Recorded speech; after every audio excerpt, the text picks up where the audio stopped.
Get started. Cool. Are we ready over there, Steve? Yep, I think so. Fantastic.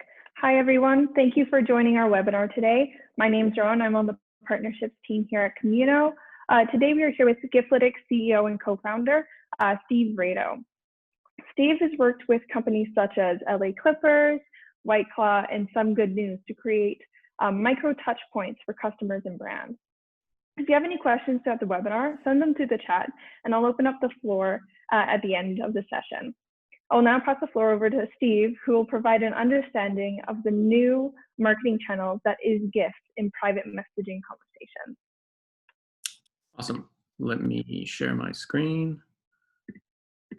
Thank you, Rowan.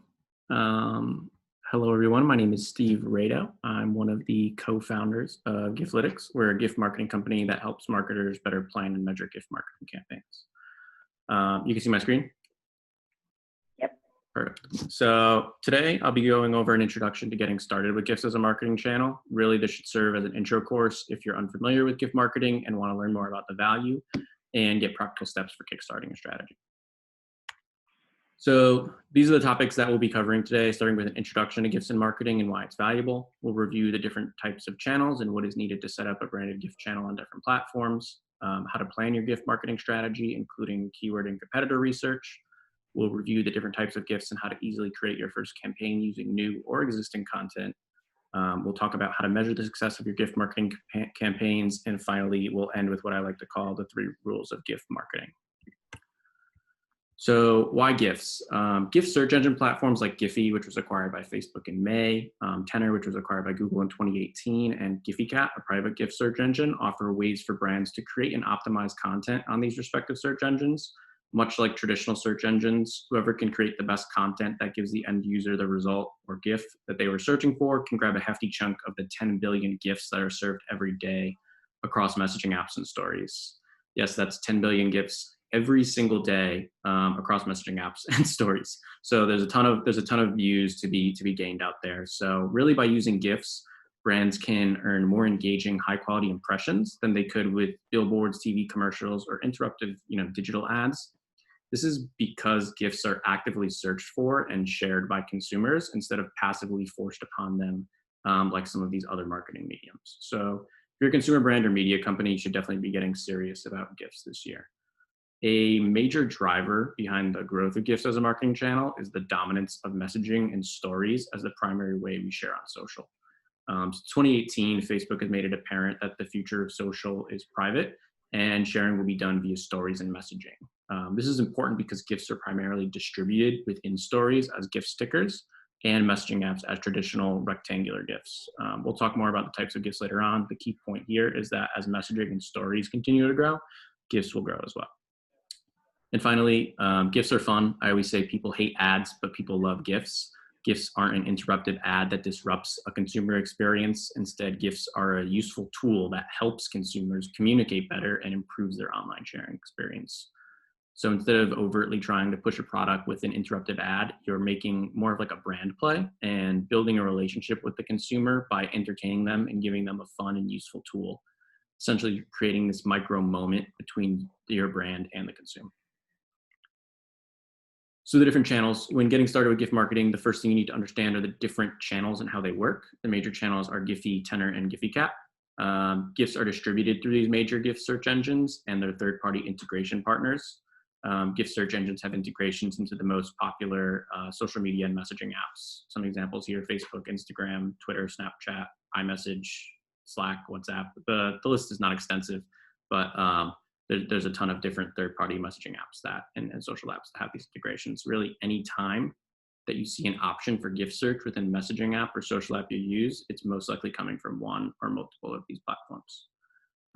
We do like to distribute content to all the major platforms listed here, really to maximize visibility and reach of content. The first step for getting started with GIFs as a marketing channel is obviously to create that brand channel on one or all of these platforms. Anyone can create an account on these channels. We recommend usually starting with Giphy since it's the easiest to set up and has the largest reach. We've provided some links here on this slide. You'll be able to easily start the process if you haven't already.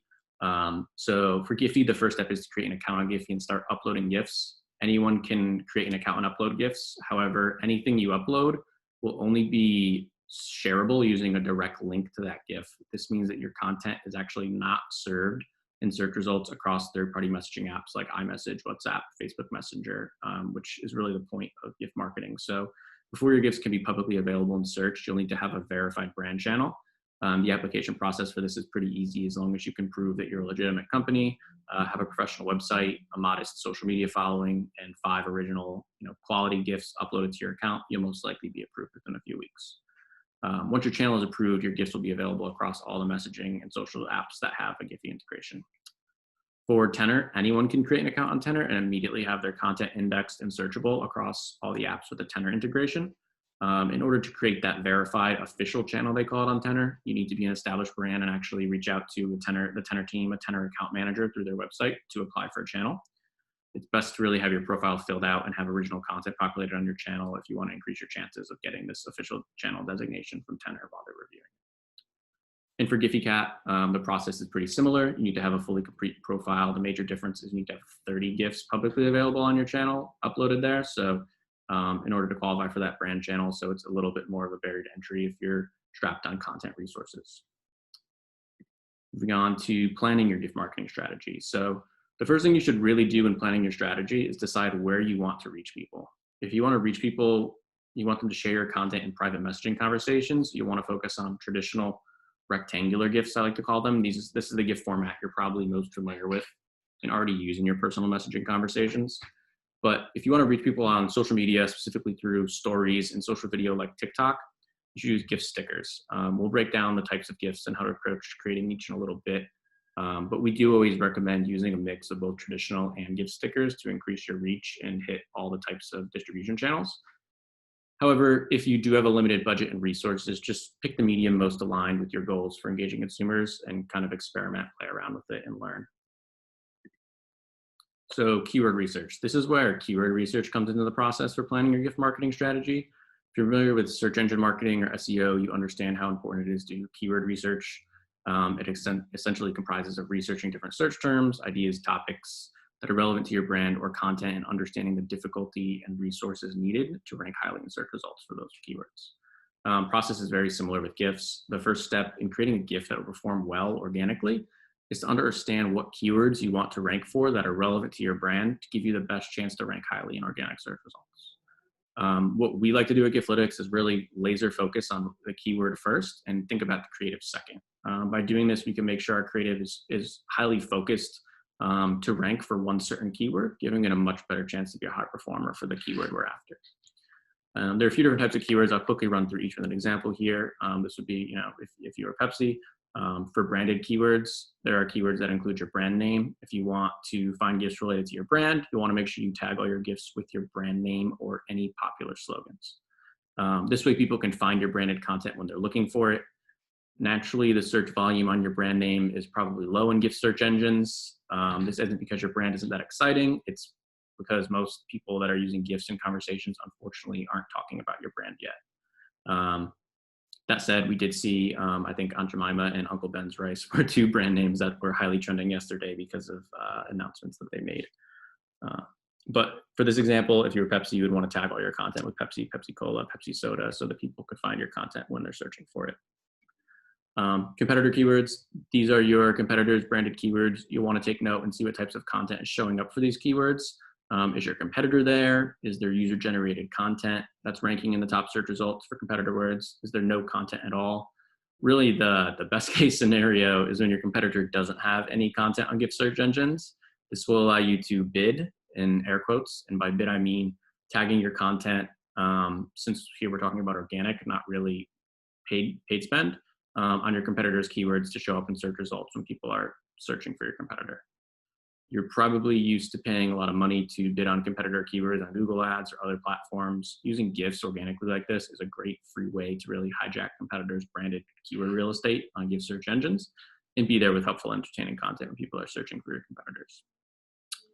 Product-related keywords. These are keywords directly related to the products or services you sell or any results that your products or services bring. If you're Pepsi, these types of keywords would be soda, cola, soda can, cold soda, stuff like that. For emotional keywords, these are keywords, they don't really have to be related to your product or brand, but they could be related to, again, that end result that your product brings. If it makes people happy, if it makes people, you know, quenches their thirst, angry, hangry, excited, different types of emotional keywords. These tend to be the highest competition keywords to go after because people most often use GIFs to express an emotion better than they could with just words alone. So if you want to rank organically for these, you know, high competition emotion related keywords, your content has to be really good, really kind of look like user generated content and not feature your product at the forefront. And any branding really has to be super, super subtle in this case to rank for these types of keywords. And finally, trend keywords. These could be keywords that are trending, you know, whether it's a phrase that people talk about in pop culture, you know, consistently over the last year, something like looking like a snack, like this Gushers example, or something that's a little more like was trending yesterday and was something that people are talking about now and you want to create content for it. An example would be like washing your hands related content. And early to mid-March, we were seeing a lot of artists and brands creating content around, helpful content around hand washing. And this is kind of stuff that brands could take advantage of if it really makes sense for them. We weren't seeing Purell or anybody, they were probably busy making that type of content, but that's a real opportunity for these type of brands when a trend makes sense to actually jump on it and be there with organic content to help people communicate using your brand. Again, this Gushers GIF content, the phrase looking like a snack, popular among Gen Z and millennials, especially in America, really by creating GIFs like this kind here. Gushers is really, they're not just hijacking search results and earning impressions, they're signaling to these younger demographics that they really get it and they understand their lingo and they speak their language. So keyword competition. Once you have an idea about what types of keywords you want to rank for, you should do some keyword research to get a sense of how competitive it will be for your keyword to rank and potentially find secondary keywords or long tail keywords that you might not have thought of. There are a few different tools to approach this. The first is the Tenor Insights tool. This is a great free tool from Tenor. What you can do is enter a keyword. Here we put in sad. And you'll notice really the graph here that shows you kind of trend lines for the keyword. And then you can also see whether or not this is a top Tenor search term and where it ranks. So the different ranges here, this is a top 100. The different ranges are top 10, top 100, top 1,000, top 10,000.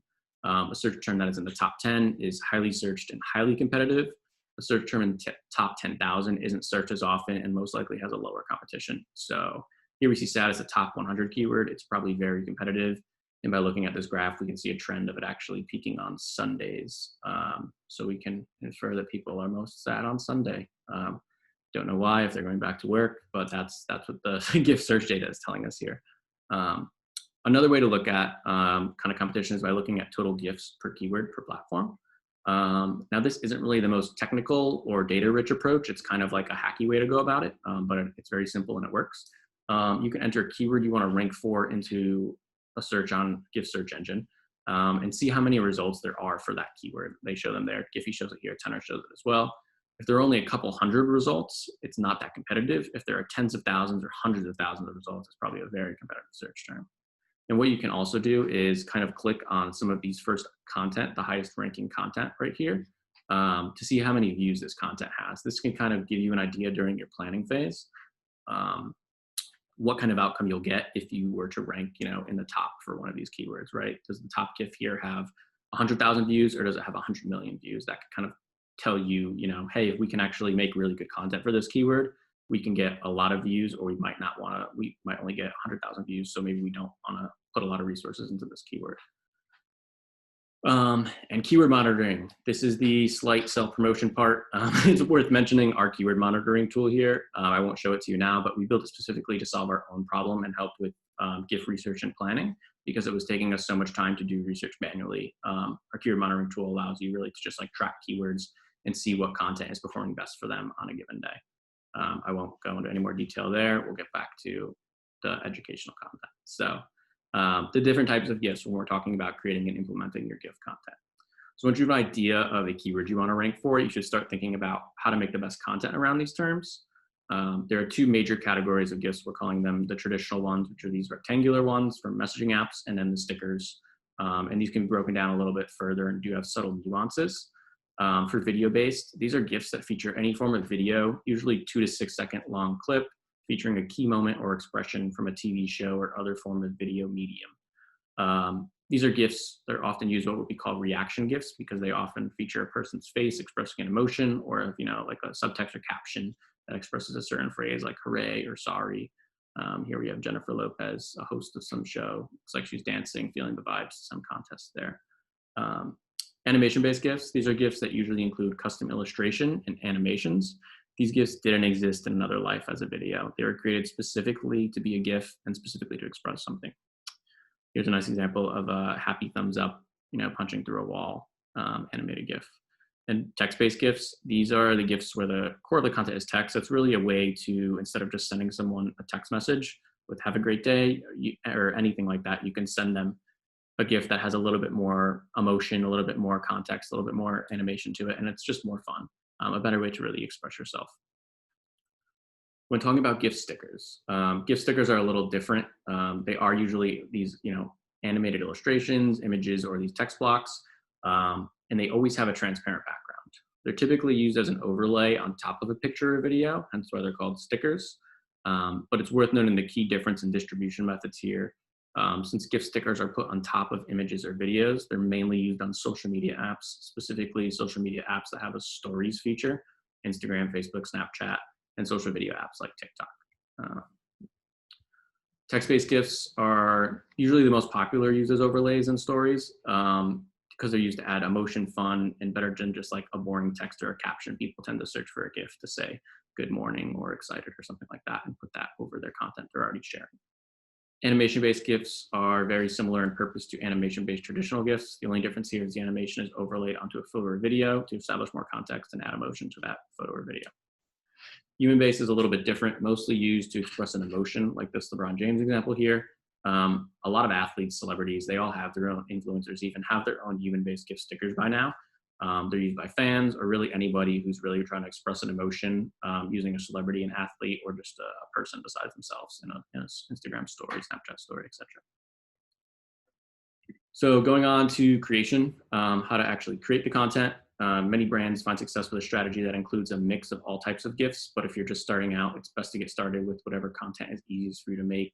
Choose whatever content medium best fits your available resources, whether an illustrator in your design team, your in-house video professional, or maybe some funny moments from an old ad or YouTube video you filmed a year ago. Here's a list of some of my favorite tools for each medium. For making video-based GIFs, Giphy Capture is a great free tool from Giphy, which allows you to record anything on your screen and cut it into a GIF.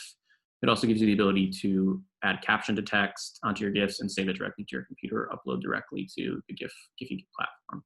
Super easy tool, can help you make GIFs from existing videos really in a matter of minutes. For animation-based, these are pretty much the industry standard. While they are all Adobe products and they aren't free, they really are the best tools. The ones that we use, the one that we've found are the best. The designer who you'll be working with to create your GIFs will most likely have a subscription to Adobe Suite. If they don't, they're probably using some other free alternative open source option that exists. For text-based GIFs, there's a lot of free tools out there to help you make 3D animated text from templates. I found Animizer to be the best free tool. However, they do just have like these kind of generic templates, so you can get something up there and can easily create something, but it might not meet your needs from like a branding perspective and a design perspective. So you may have to go back to that Photoshop or After Effects designer to have you create something a little more custom. And for human-based GIFs, this is a really cool tool I recently found called Unscreen. Basically, you can upload any video and they'll cut out the background. So it's really awesome for taking this video content of people, whether that's that LeBron James GIF we saw earlier, and really just automatically cutting out that background, making it transparent, and then you can upload it directly to the GIF platforms to share. So talking about metrics and measuring performance, one of the most important things. In terms of measuring the success of your GIF marketing, there's a few different ways to do it, and different platforms do give different metrics, but we found the simplest way is to look at views right now. This is the most comparable to the CPM, cost per thousand impressions metric you probably get on other digital advertising channels, and a really good way to benchmark and translate the value you're getting to your client if you're an agency, or your boss if you're a brand, in a way that they understand and already kind of have benchmarked on other channels. Since we are talking about organic here, there is no ad spend built into the CPM, so I like to think of the CPM with the cost in terms of dollars spent on creative. So if you spent $10,000 on artists creating your GIFs, which go on to earn 10 million views, you have a CPM of $1. which is possible and pretty good. We've seen CPMs for campaigns we've worked on in the sub $2 range, which is better than you can do on other digital search and social marketing platforms. This is mostly because GIFs is still a nascent space, in my opinion, and it's still kind of like the Wild West, where we're seeing brands that invest in this channel getting hundreds of millions of views for very little investment due to just the low competition and how young the space is. So really for metrics, Giphy has views, which is defined as anytime their content is served via their API. So this means anytime someone searches for a keyword and a GIF shows up as an option for them to share, a view is counted. Doesn't necessarily mean that they shared the content. The number of loops from a GIF does not increase a view count. So Giphy recently debuted a clicks metric, which tells you how many times people have clicked on a GIF after seeing it, presumably to share and chat. Tenor has views like Giphy and also has a shares metric, which tells you how many times it's been shared by users. Tenor also gives brand channels the ability to see a share rate or a click-through rate, which shows the percentage of people who share a GIF after seeing it. And what we've been seeing is generally a 1% share rate is considered good. Giphy did recently announce the ability to have linkable embeddable GIFs, which means we can start seeing GIFs that go beyond just awareness and engagement and instead have a more performance-based aspect, similar to Facebook or Google Ads, to drive direct web conversions and sales. And then for third-party measurement, that would be us again. Again, if you want to understand how your GIFs and the keywords associated with them are performing organically, you can use some of our organic measurement tools. I won't talk on that too much. Going into the rules of GIF marketing. So now that you really have an idea about why GIFs are valuable, what the different platforms are, how to really do keyword research, competitor research, and what the different types are and how to create them, I want to talk about like the 3 rules of GIF marketing that we talk about for creating GIFs and really making good creative. The first rule is to be entertaining. Make people laugh, make them smile, mesmerize them with some kind of interesting animation. People use GIFs to express themselves and add emotion and levity to conversations and content. So make sure you're evoking emotion, and most importantly, do not be boring with your content. Second rule is keep branding subtle. People want to share fun and interesting GIFs that help them express themselves. Your brand really needs to be secondary here. It seems counterintuitive, but this is not the time to talk about your product like you might on other channels. You're here to be entertaining with your GIFs. You're not selling someone something.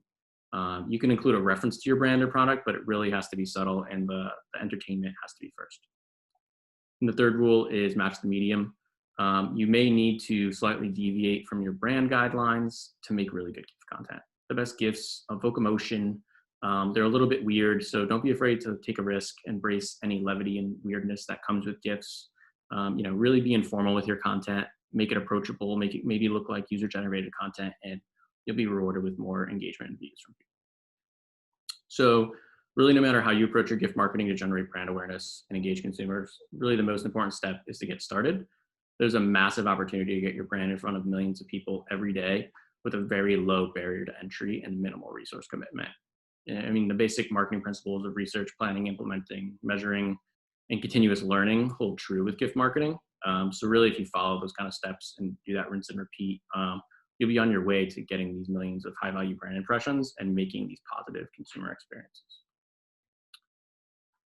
Awesome. So that's it for today. I'll open it up for any questions. I'll be sending this deck and recording of it to everybody who's here today and people that signed up and couldn't make it. Thank you for your time. Happy to answer any questions. Shoot me an email directly, steve@giflytics.com, if there's anything specific. But sure. Awesome. I'll ask you a couple of the questions that have been posted throughout the webinar. One of the first ones is, how would you benchmark the performance of a GIF? So benchmarking it is typically, I guess, a little more context there. Benchmarking the performance of a single GIF or kind of like a channel? Let's go both. Okay. Yeah, so for looking at a single GIF, I would look at, starting again, thinking about what keyword you're looking at and what keyword you were trying to rank for that GIF, and seeing what the competition is doing, right? What's the #1 GIF, or what are your competitors who are bidding at that keyword? What kind of views are they getting on their content, and where is it ranking organically? And measure it up by saying the top GIF here, the top GIF that's user-generated content, and the top GIF that is a branded GIF, maybe a competitor or somebody else. Looking at what those have for views, and then look what they have for organic rank position, like kind of like SEO. and put yourself against those. So if the best brand GIF has 10 million views and the best user-generated content GIF has 100 million views for a keyword you're looking at, if you're a brand, you might want to benchmark right at the other brand level, because it's generally harder for a brand to hit user-generated content numbers, just from algorithm purposes with Giphy and Tenor. Okay, awesome, thanks. And then what are the best practices to promote these branded GIFs? So for promoting them, the best thing is that if you can get high organic ranking, the promotion kind of handles itself, where people are sharing the content with each other and with their friends and in their conversations. But for promoting branded GIFs, a lot of times what we see is people doing giveaways or something where they're doing some type of game with gift stickers and Instagram stories, and they're trying to, say use our content or use this type of content and win XYZ or something, or tag us in it, really to promote them using the Instagram stories and just making people aware of it. A lot of the best brands that are using gift stickers really well actually have like a story in there, in like a saved story on their profile that show all their content, so people could kind of get familiar with it and know that it's there. Awesome. We have another one over here. How has remote work or the current situation in the world, COVID, affected the GIF marketing landscape? Awesome question. So in terms of that, GIF usage since February, GIF usage is actually up more than 65%. So people are sharing and sending them much more than they were previously, just because it's, again, used as a way to connect and share with people when you're far away. So it's been actually very good for that. But that's kind of, we've definitely been seeing an increase in how they're being used, and a lot of brands especially are starting to put more money into digital because maybe their event budgets or their out-of-home budgets are starting to go into digital, so they're starting to invest more in the channel.